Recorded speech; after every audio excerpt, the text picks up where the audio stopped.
This is a News 12 special report.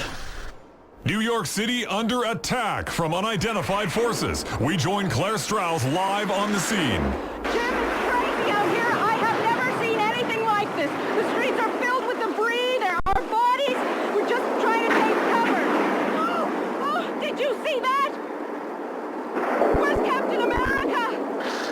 Oh, this is horrible. The attackers, they seem to be coming out of nowhere.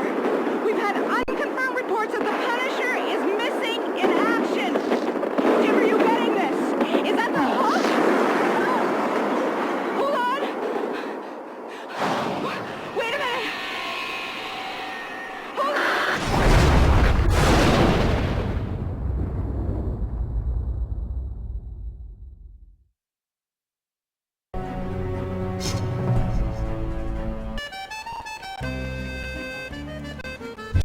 Her father was proclaimed to be a fabulous entertainer.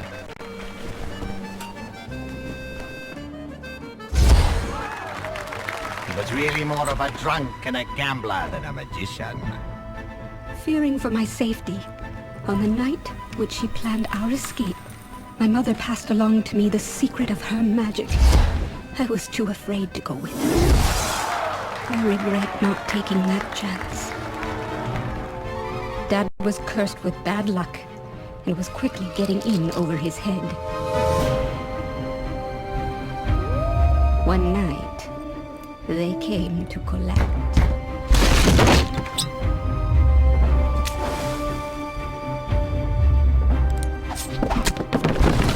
I used my mother's magic and fled for my life. I made a living by telling lies to the desperate. And that's how Dr. Van Rokel found me. He told me he would reunite me with my mother, that he knew where she was. Rokel put a particle reactor in my hip which allowed me to teleport and transpose dimensions. Each time I disappear, I hope that when I come back, I'll be with my mother. Until then, I fight for that chance.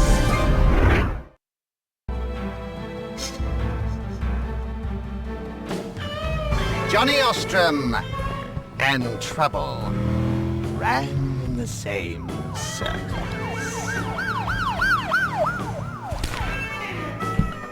He was first in his class at the School of Hard Knocks. Some local kids were in the wrong place at the wrong time. The cops, they beat them to death. So they nailed me to the wall for their skull-bashing antics.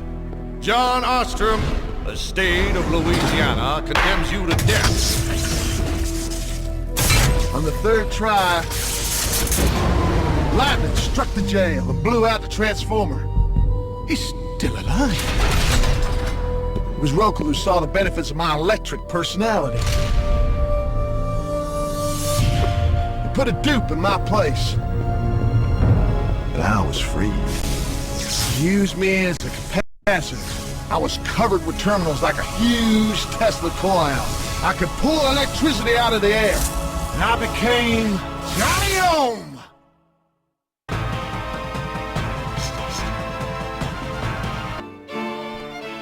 Young Maria Petrov trained very hard to be the prima ballerina in the Bolshoi Ballet. She was taught total control, perfection in every move. As the pride of Russia, she began a tour of the world from Los Angeles. I had my own plans of greatness for her talents.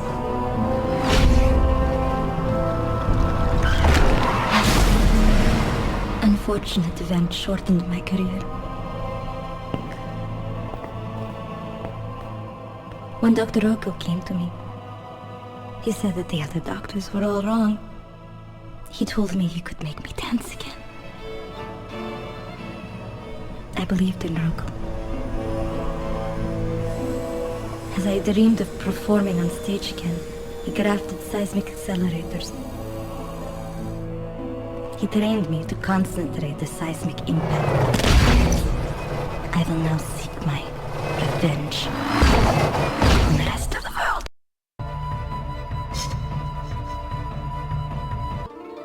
Her biological father was a Yakuza boss.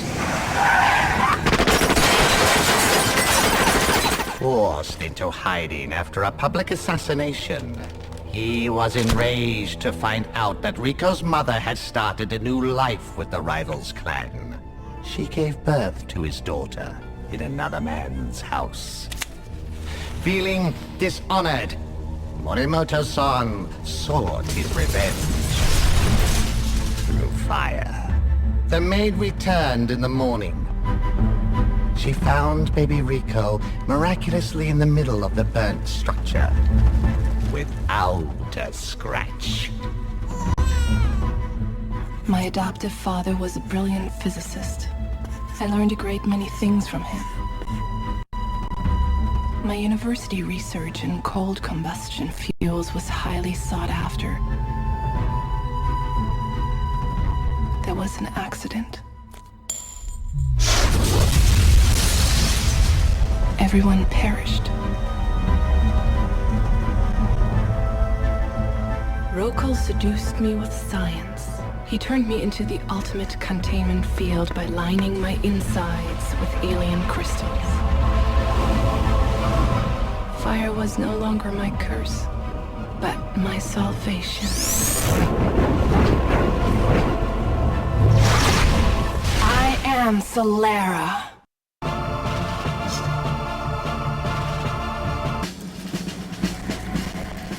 It was to be a simple mission.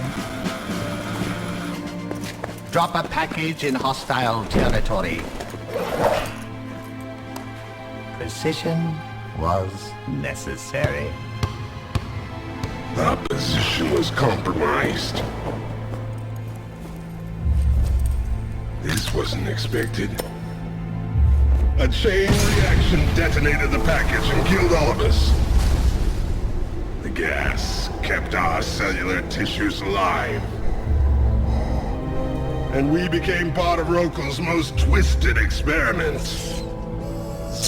Merging our body parts with huge cybernetic armored appendages. He fused our brains to an alien neural network. Upon his memories. And dark as demons became a waking nightmare. I became the ultimate warrior.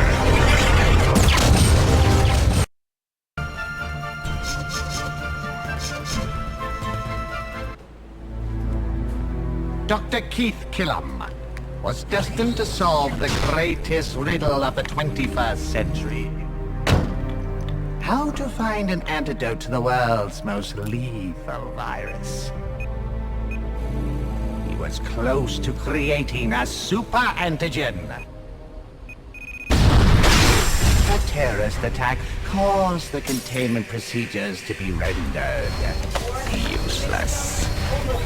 I injected myself with all of the synthetic antigens I had developed. My body's chemical composition was altered.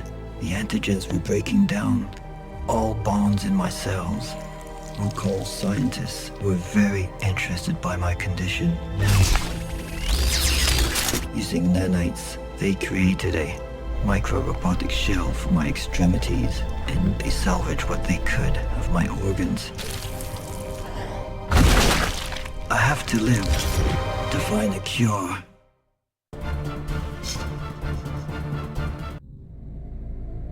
There are rules in the universe that declare that nothing can be created nor destroyed.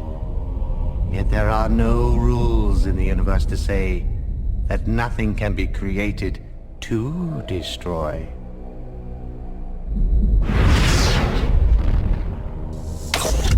We are moments away from the final test. After this, Paragon will be mass-produced as our victorious army. You may begin. This final encoding will allow her to plug into our system. She will be joined to my cerebral network and be able to use what whatever she needs from it.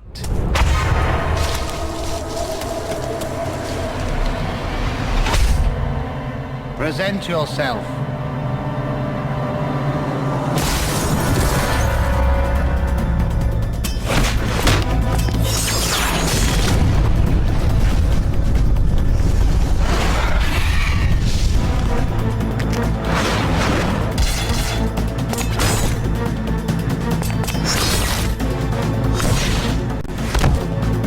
Stop her! We can't let her escape!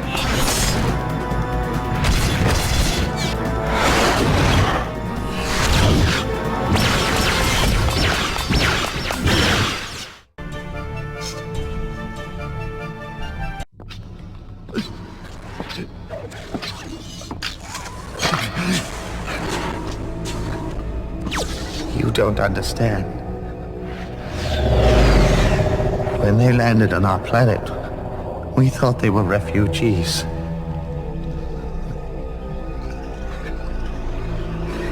You see, feeling compassion for others, it is something that I have had to unlearn in order to survive. More so-called refugees arrived. Slowly, they started to enslave us. All those that posed a threat were executed. Only I and a handful of other resistance fighters managed to escape. We needed to retake our home. We needed to build an army. I just wanted to save my people. That's why I made you. They're your people now. You're part of us. Forgive me.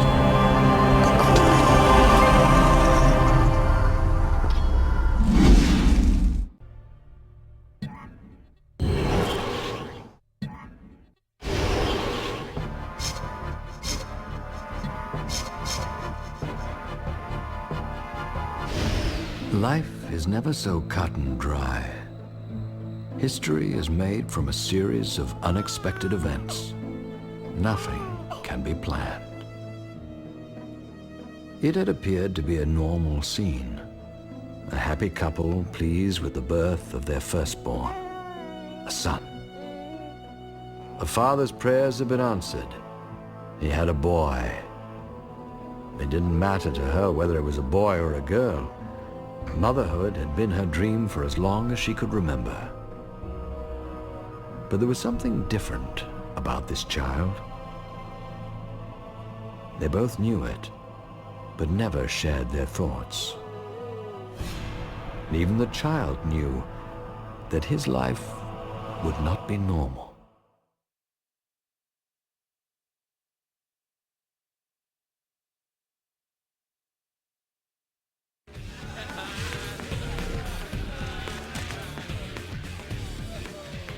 Reed Richards had always been the victim. In every school, every bully chose Reed as his personal scapegoat for the miseries in life. It was easy to pick on someone who was weak, but Reed had a guardian angel that almost always came in the nick of time.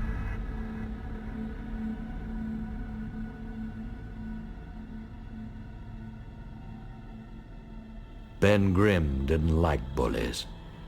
A truly strong individual didn't have to squash little guys to get ahead. A truly strong individual only squashed those who took advantage of others.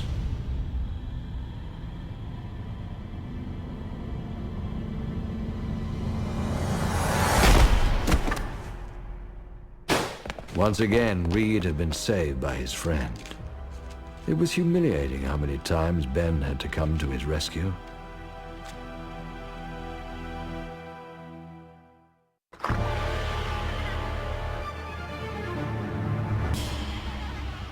Worse was always going home.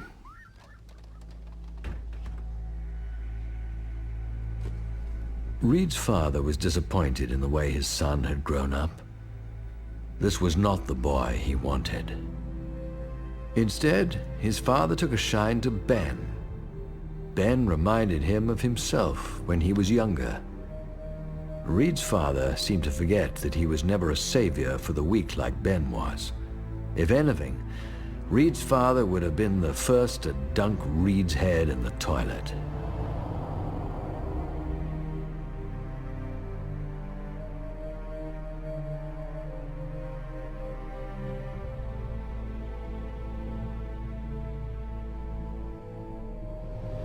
It was difficult for Reed to listen to his father praise Ben. Whenever his father spoke to him, he always had a different tone in his voice. He was always upset over something, the way Reed talked or what he said. He hated how Reed dressed. He didn't like the books he read. He didn't understand why Reed never wanted to watch football or basketball with his old man. It all amounted to the same thing. Reed was not the son he wanted. One thing you get when growing up in a family like that is a skin as tough as leather. Reed had one thing that his father could not destroy. He had his mind to escape to. His mother understood him better than he understood himself. She wanted to listen. If only he would say something that she could listen to. She could guess what he would say, but he never would say it. So all she could do was keep praying that one day he would. He might have, too, if his father hadn't walked in. He would never understand. In life, there are always those who are unable to see the future. They are generally the same people that stifle progress.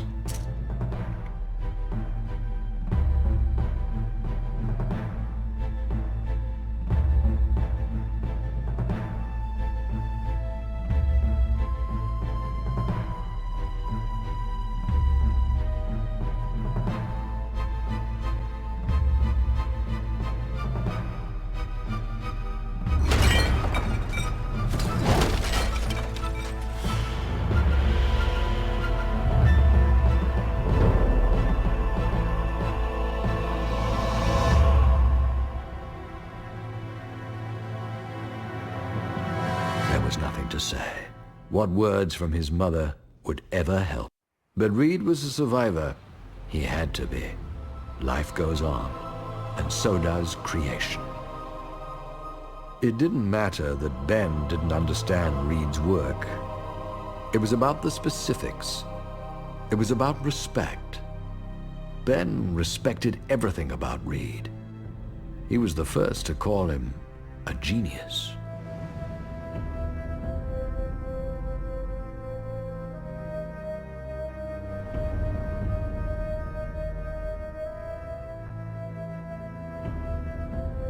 Ben took everything with an open mind. It was in his nature to observe everything about a given situation first before making a comment or getting involved in it.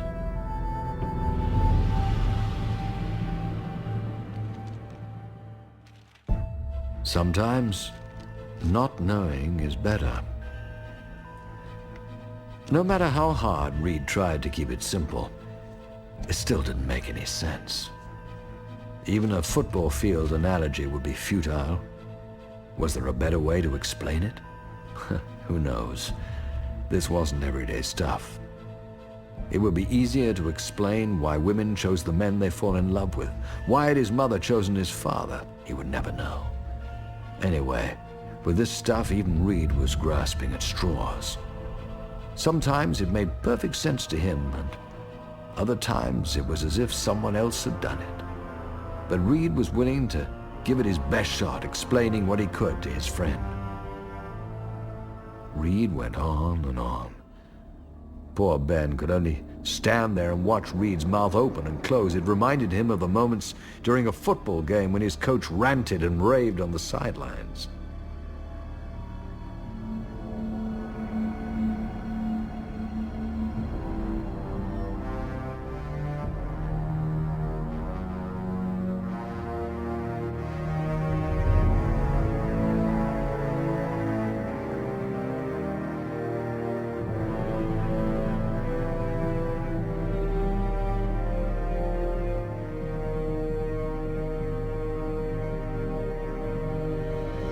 Ben must have missed that class. If Ben ever felt something all around him, it was time for a shower.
Finally, there was something tangible for Ben to grasp. Candy bars and things he'd seen in the movies. Yet every film that Ben ever saw featuring this type of crazy science always ended badly. Even Reed knew that. He had to remind himself that the rules in which movies are written do not control life. Life was generally mundane. Though there are those who would always argue that life was always stranger than fiction. Otherwise, it would be boring. How would we feel if an alien toy manifested itself on your doorstep? Would it make any sense? Ben knew there was more to this. There had to be. He knew Reed too well. Reed fancied himself a maverick. He wanted to be a champion in his own right, and this was a way in which he could do it.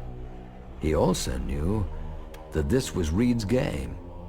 If he wanted to play it like this, so be it. As usual, timing was everything at the Richards household.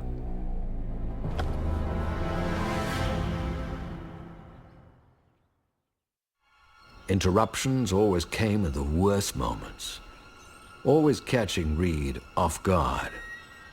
Reed's sister was a regular tabloid reporter, searching for an ugly story.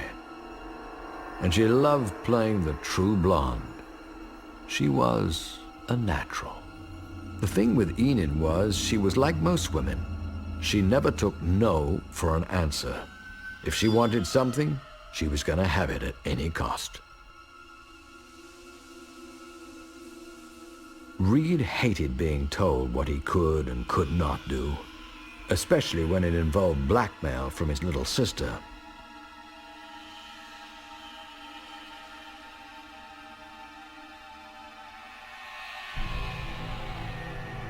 Some people are cut out for certain things, and others are not. Everyone has their specialty. Understanding quantum mechanics was not a highlight in Ben's life, nor was memorizing offensive plays and the importance of a linebacker on Reed's must-do list. But that's why they were great friends. They didn't need to see eye to eye. They learned from each other.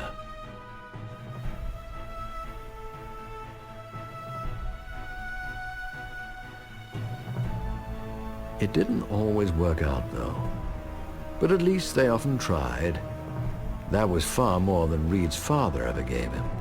Yet Reed constantly reminded himself that it didn't matter. He would be better than that. He had his work.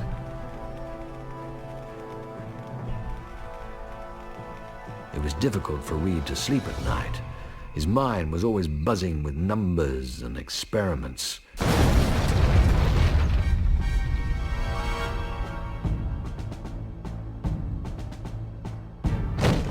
Reed's father thought a comet had hit the planet.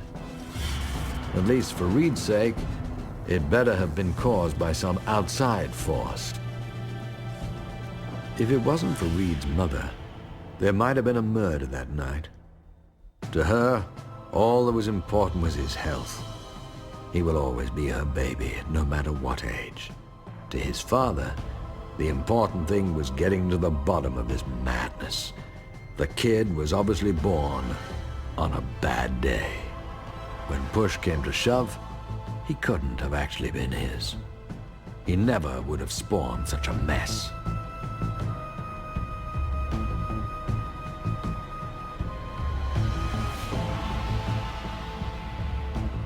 It was easier for his father to yell than to listen. Every time he listened, he got a headache.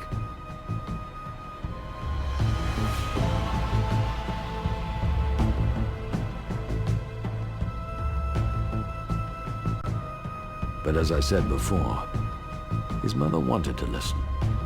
Reed just never spoke to her.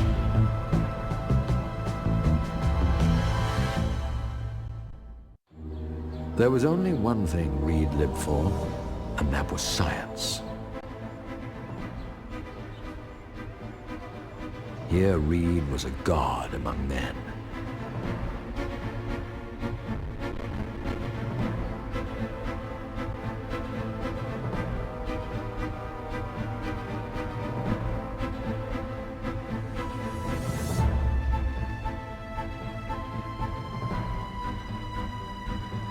Reed was well beyond the other students. They were obsessed with the way magnets worked or bought home science kits from electronics stores for 2 weeks' allowance. He wasn't the best public speaker. He had to stay glued to his notes or he couldn't talk.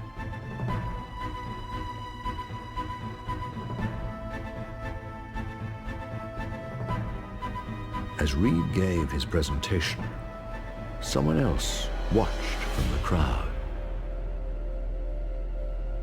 Their interest was more than just a curious teacher or an awe-inspired parent, for every word Reed said made their heart pump faster.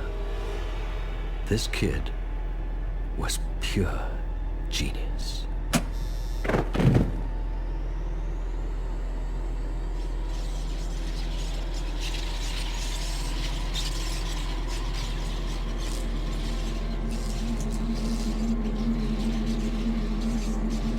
And within that split second, Reed would never be bullied again.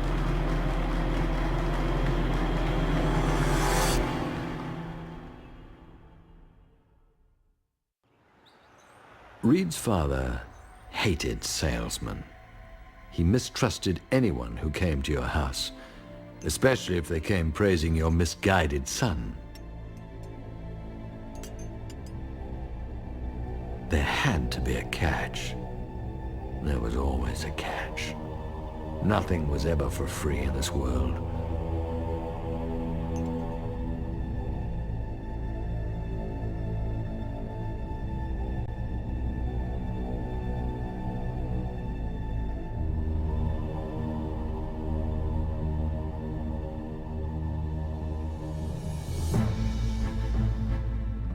That was the way his father lost his money, and his father's father lost his money. It was not going to happen again, especially from some wannabe hotshot in a beret. The guy refused to drink his coffee. What the hell was wrong with his coffee? How come his coffee isn't good enough for him, but his son is? Go figure.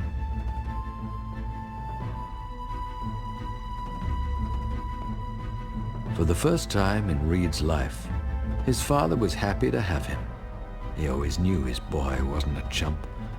At least, that's what he'll tell the neighbors and the guys at work.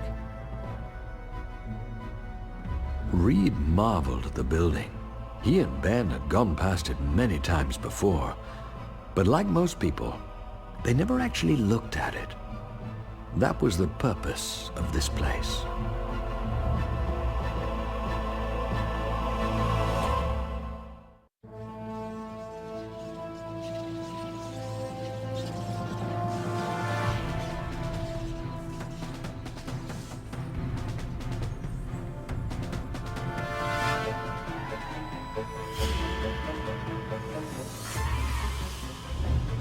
Reed was awestruck by his reception.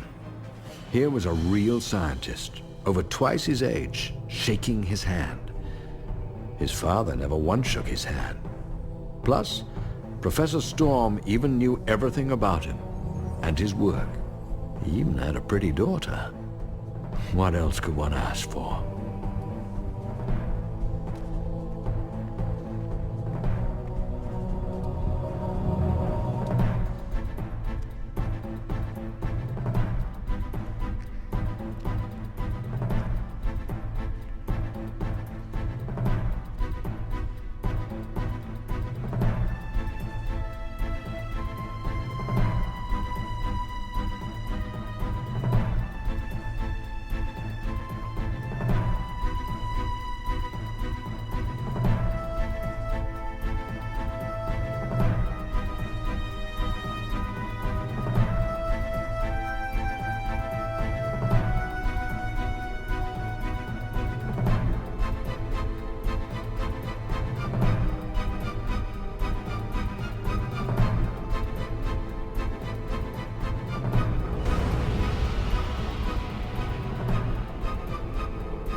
This was the greatest day in Reed's short life.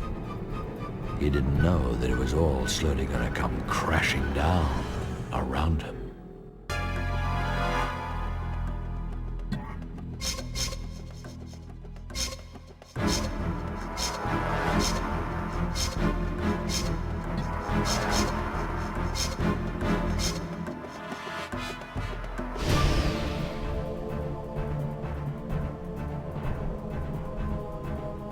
It is sometimes difficult to define normal. It was a normal day where normal people went about their normal business.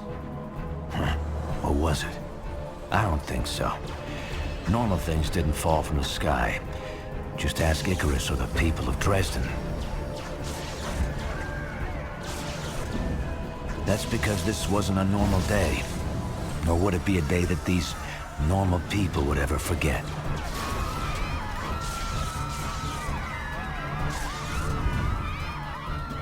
Some were more frightened than others. This man knew that his world would collapse. In the back of his mind, he'd feared this for a long, long time. Must have been how David felt when he stood before Goliath.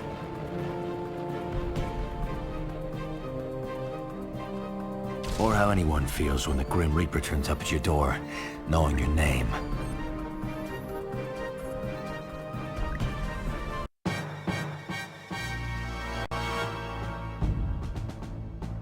The first rule of thumb is never believe everything you hear.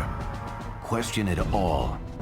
In fact, if someone tells you something, don't question what they're saying. Question why they're saying it. The bottom line is no one shares anything unless they want something.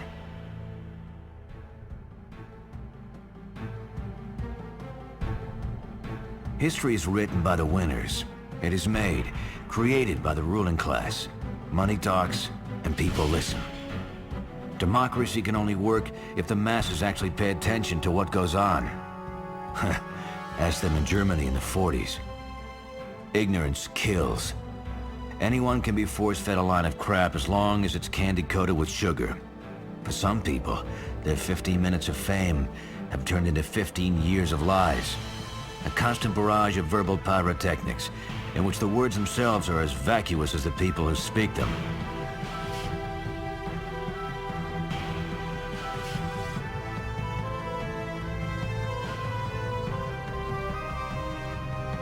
Thank God, actions speak louder than words. Real heroes do exist.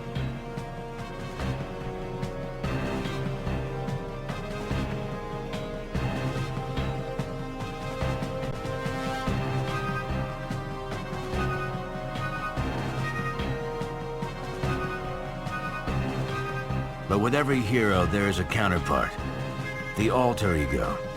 The living, crooked id. When you look into a mirror, what do you see? Is the mirror looking back? Or are you gazing at yourself? Who's really in control? Who looked first? For without a negative, there can be no positive. It is the rule of the universe. Some rules are made to be broken, whereas others, the whole existence of the universe depends on them. Sometimes, there are those that are even willing to forgo all that. But blame should never be pointed only at individuals. Rarely can a single being act without an audience. They both feed on each other. People allow things to go wrong. Tragedies are created by a series of events, not isolated incidents.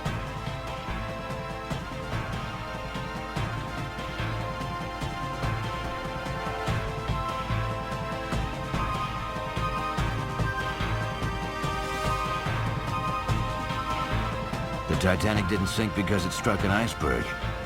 It sank because it was made.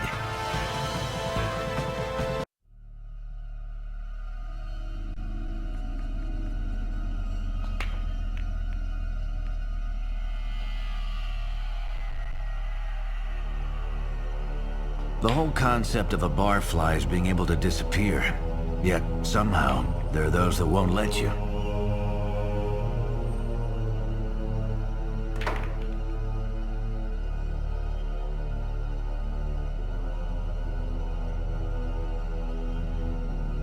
By nature, people are social animals, some more social than others. Of course, there are those that don't go for the social thing at all. They prefer to break up harmony wherever they can. To them, being social is breaking a few heads. These people never learn. For when you look for trouble, all you find is trouble.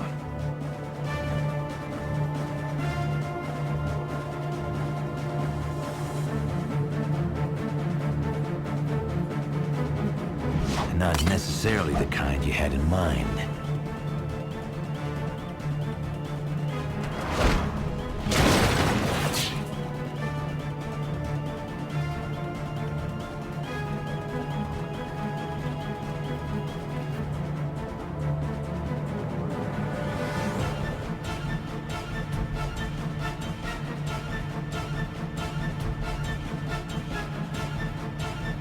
The shame of it all is there is injustice everywhere.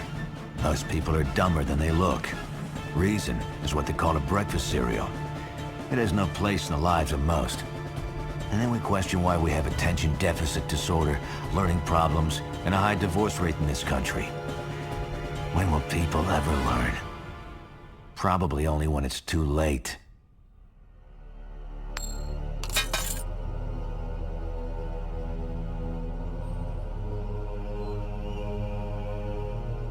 Fortunately, every possibility is also available in this universe. If there is a chance, then it can happen. If things can change, then they no doubt will.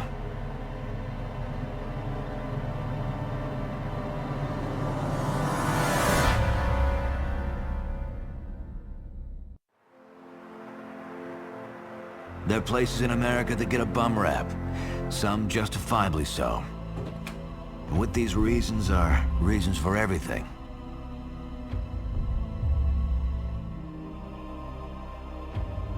There is a reason why pretty girls sell toothpaste. Who's looking at the teeth? How many times have you seen an ad that you pinned to your wall, looked at every day for a week, and yet 2 months later haven't a clue what it was selling? Ask anyone, and they all have the same story.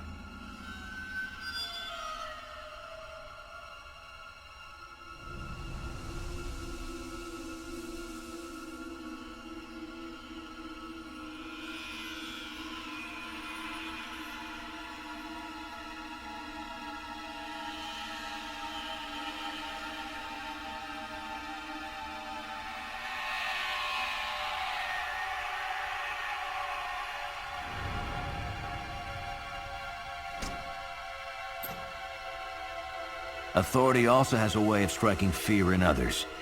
Hey, look, no one wants to get caught with their pants down when it happens. The syndrome called tunnel vision sets in.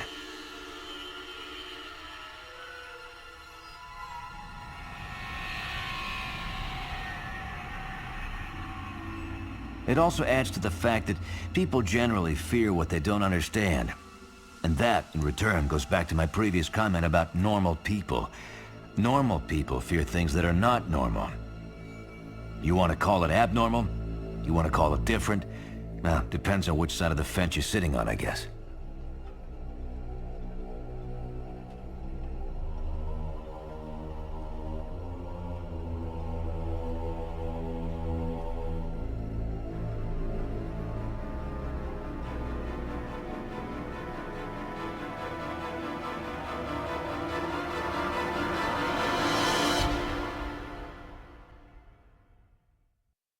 But enough of the rhetoric. Let's get to the real game.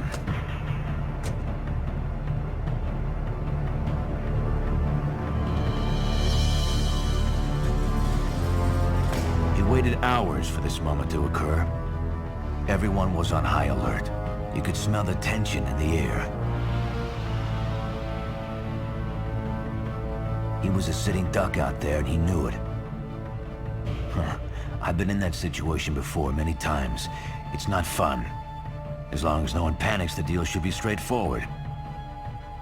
First off, the buyer has to like the package.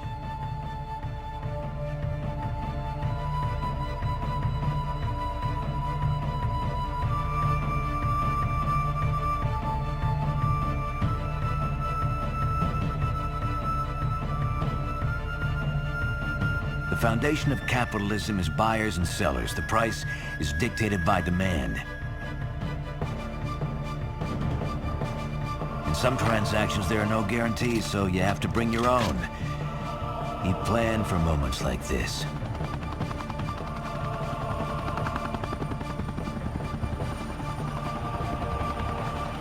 But he didn't plan for everything.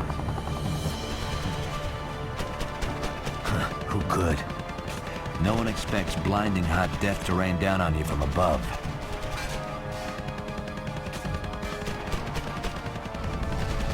Or the people that you knew and trusted to be killed before they hit the ground.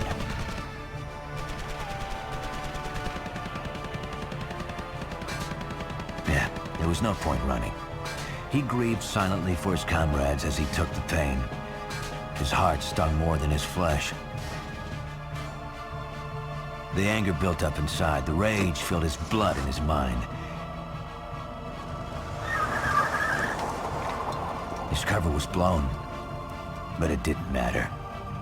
He had no life anymore.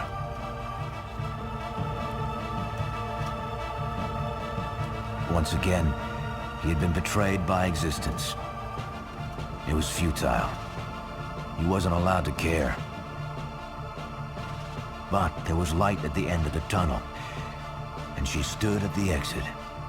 She didn't have to ask what he was thinking. She knew.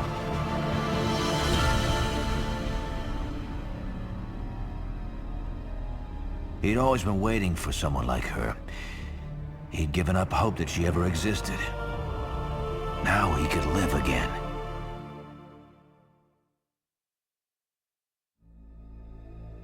Not every haven is as it is imagined. Some are just plain creepy. No one likes an upstart that bosses people around. It's difficult to look at Cyclops and not laugh. He's too emotionally charged, too much the control freak, and takes himself way too seriously. Plus, I mean, the way he stands makes it look like he's got a stick up his backside.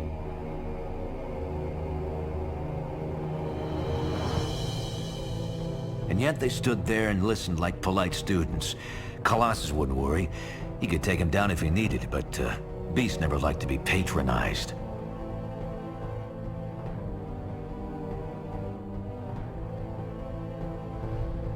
Sarcasm would only go so far. All in all, it was a good team, and they knew it. There was an understanding between them that felt right.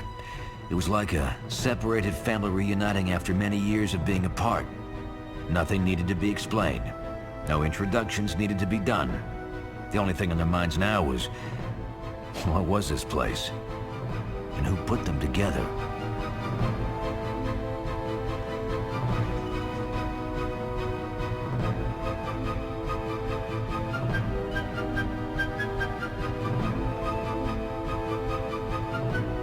It wasn't about trust.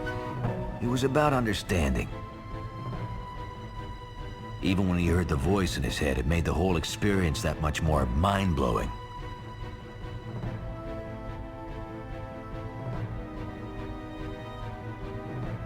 It was gentle, almost calming.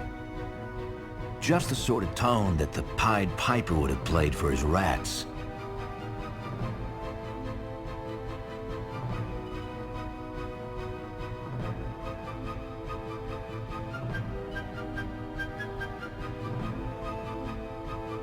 No one had called Beast a friend before, or offered him drinks from a floating tray.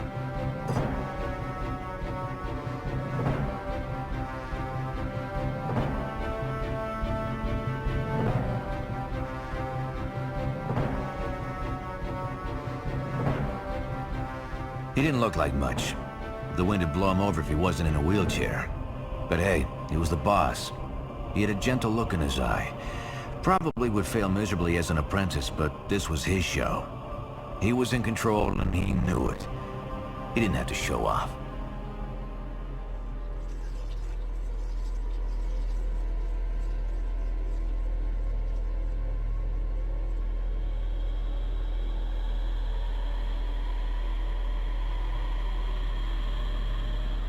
Storm couldn't take much more of this. It wasn't in her rebellious nature to accept everything at face value. She was street smart, and it showed. Even though this Xavier wasn't a threat, what was his game?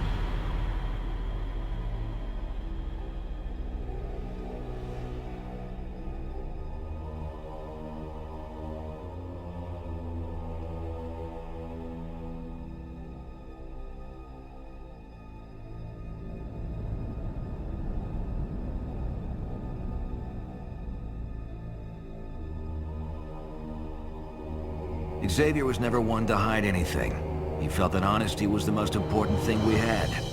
He especially had to be honest with his team. What he was asking of them could possibly turn into the greatest sacrifice any one of these mutants had ever dreamed.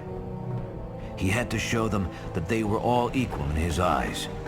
He respected them and their so-called abnormalities. To him, that is what made them special.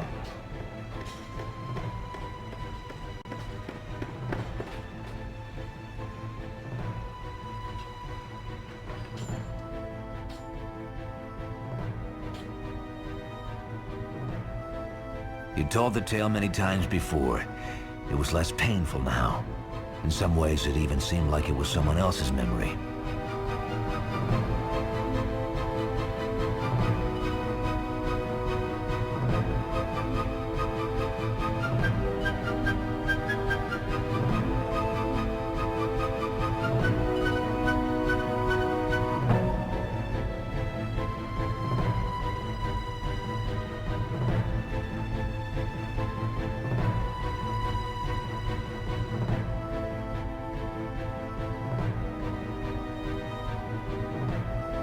Look, no one likes the truth. Most of the time, it's harder to fathom than a lie.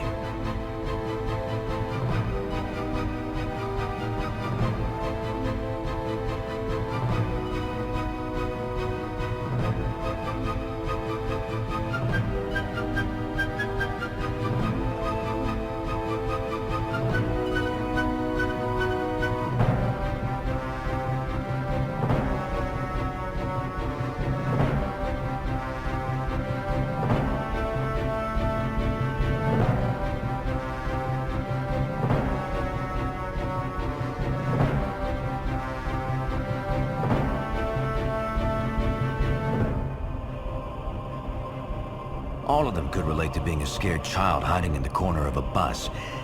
It was something that none of them would ever admit. But they'd been there.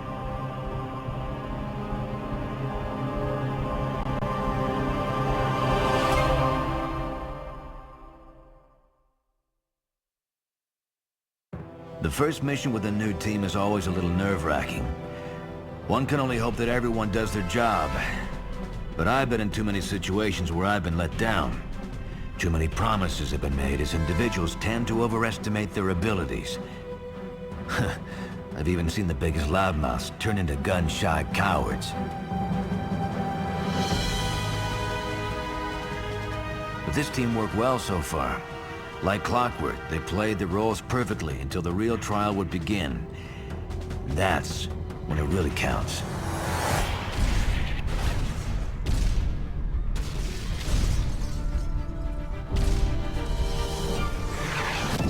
The bigger the enemy, the bigger they fall. That's what I've always believed. Size doesn't matter.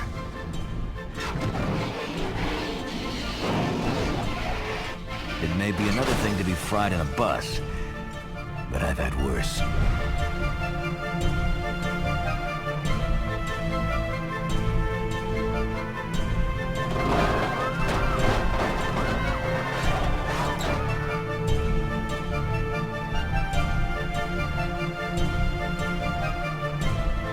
But as in any group dynamic, everyone has to have a say. That's the only problem with democracy. It tends to be slow. Ask any tyrant. One leader, one command, one order. Take away protocol, and you got nothing.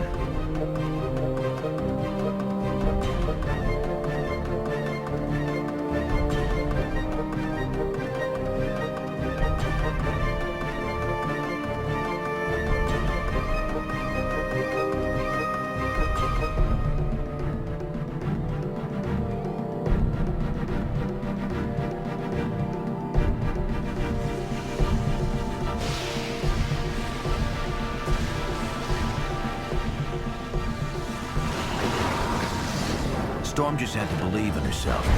No one else in her past ever did. So why should she?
Someone in the shadows that was tired of running. He'd taken all that he could take and he was exhausted. Now it was his turn.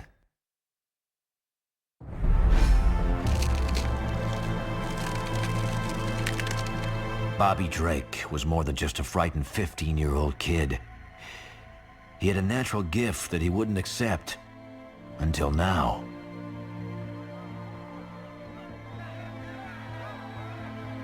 It was Bobby's shining moment. He never felt victory before. But it would end. He was reminded of the harsh reality. He was not normal. None of the X-Men were. The masses would never understand. It's easier to blindly hate than accept something different, but... and I've said this all before. There was nothing they could do. Hey, that was life. The rules have been written ages ago. Meanwhile, there was someone that understood human nature better than humans could themselves. The best way to analyze something is to become an objective outsider. To Magneto, he didn't have to become anything. He was an outsider. No matter how many times he tried to fit in as a child, he wasn't allowed to be like the rest of the kids. He was a victim of the human condition. The history of evil dictated no other path for Magneto as a boy. His fate was signed, sealed, and delivered on the day he was born. He'd grown up now. Tolerance had disappeared somewhere in his teens.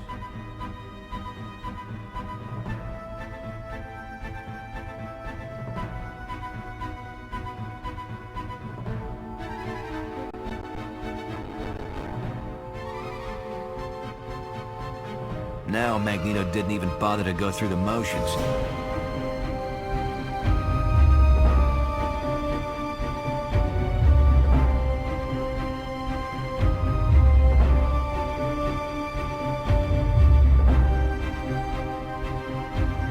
He despised everyone equally, as long as they were human or against him. They were the enemy.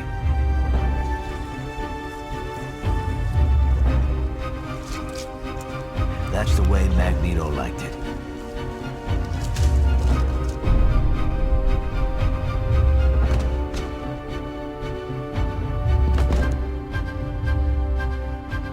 He'd killed so much that it often became boring. That was something that I also understood. In a way, Magneto and I were kind of alike. Huh. I hate to admit that, but it was true. In fact, you're probably wondering who I am.